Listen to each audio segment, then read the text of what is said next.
La loi parle de propos haineux. On dit, des discours haineux appelant directement à la violence. C'est ça qui nous intéresse. Et ça nous intéresse, et comme le dit mon collègue, ça intéressait aussi le premier ministre, parce que c'est exactement ce qu'il nous a dit d'écrire, finalement. Je relis le devoir du 29 août 2015. Discours haineux, Couillard promet d'amender le projet de loi 59. Le premier ministre lui-même, vous l'avez reconnu? Oui, tout à fait. Je l'ai reconnu. Oui. Alors, le premier ministre, dont on ne peut mentionner le nom, convient de la nécessité de restreindre la portée du projet de loi 59 visant à lutter contre les discours haineux et les discours incitant à la violence. Celui-ci, le projet de loi, prohibera seulement, ouvrez les guillemets, l'appel direct à la violence, fermez les guillemets, a-t-il indiqué.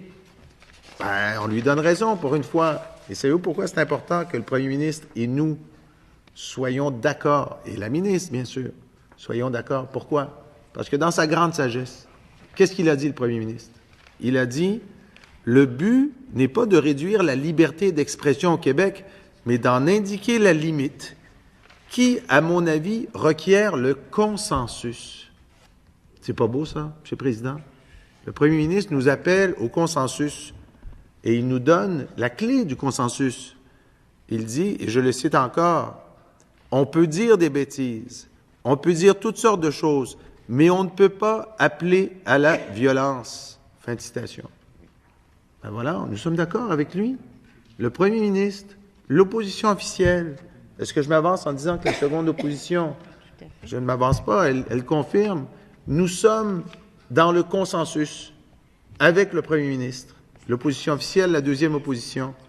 Et donc, tout ce qui manque à ce consensus, c'est la ministre de la Justice. Et s'il faut être précautionneux lorsqu'on réduit la liberté d'expression, il faut l'être d'autant plus lorsqu'on ne représente pas une majorité, quand une majorité n'a pas voté pour nous. Et c'est pourquoi le premier ministre est conscient de ça. Et je tiens encore une fois à saluer sa sagacité lorsqu'il dit que ce sujet, cette limite, à mon avis, requiert le consensus. J'aimerais comprendre quand même, parce que de la part de la ministre, comment concilie-t-elle son refus de cet amendement avec les propos tenus par le premier ministre en août? Puisque la concordance semble tellement totale, est-ce qu'elle peut nous expliquer pourquoi elle ne se rend pas aux arguments du premier ministre?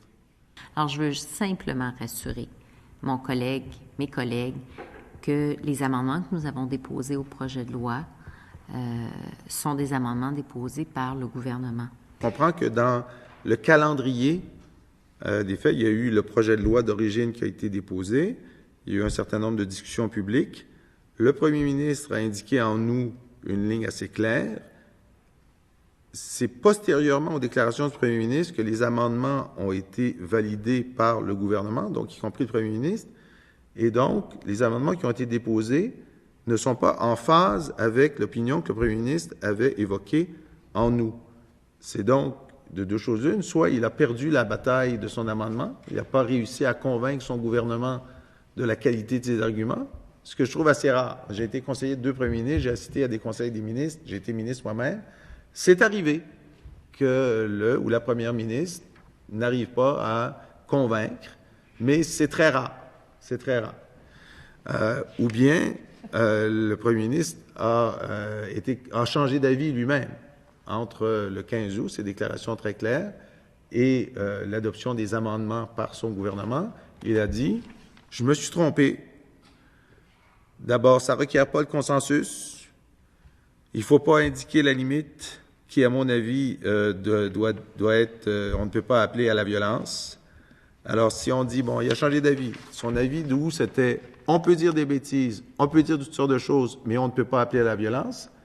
Et là, il a changé d'avis, puis il a dit, on ne peut pas dire des bêtises, on ne peut pas dire toutes sortes de choses, et c'est pas nécessaire d'appeler à la violence pour se faire rabrouer par l'État.